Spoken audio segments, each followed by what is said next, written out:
Hi friends, நண்பர்களே. இப்போ நான் என்னென்னா வாழ்க்கையில் முறையாக காடை முட்டை வாங்கியிருக்கேன். இது வரைக்கும் ட்ரை பண்ணதில்லை. இன்றைக்கி அந்த காடை முட்டையை ஆம்லேட் போட்டு சாப்பிட்லான்னு ட்ரை பண்ண போகிறேன். சரி, பார்ப்போம் எப்படி இருக்குன்னு தெரில. முத வாங்கியிருக்கு, பார்ப்போம் எப்படி இருக்குன்னு. தேவையான பொருள்கள்லாம் எடுத்தாச்சு. இன்னும் அதை கட் பண்ணி ஆம்லேட் போடுற வேலை மட்டும்தான் மிச்சம். வெயிட், எல்லாத்தையும் கட் பண்ணியாச்சு. அடுத்து முட்டையை கலக்கி ஆம்லேட் போட வேண்டியதான்.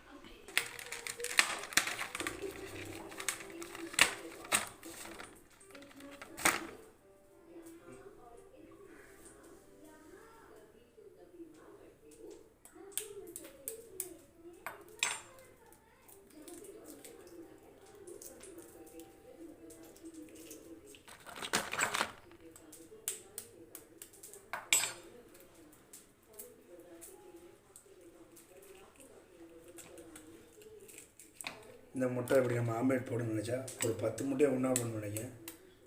பார்ப்போம். ஒரு 4 முட்டை மட்டும் நான் போட்டு ஆம்லேட் போட்டு ட்ரை பண்ண போகிறேன்.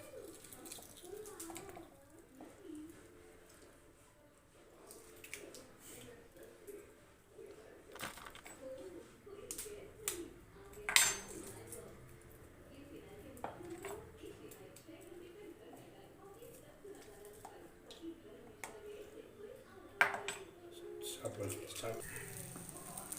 முட்டை ஆம்லேட் போட்டாச்சு. கொஞ்சம் நேரம் கழிச்சு சாப்பிட வேண்டியதான்.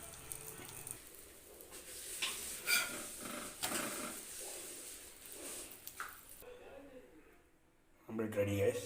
அதில் லைட்டாக நம்ம பெப்பரை போட்டு சாப்பிட வேண்டியதான். காடை முட்டை ஆம்லேட் ரெடி. நீங்களும் ட்ரை பண்ணி பாருங்கள் எப்படி இருக்குன்னு.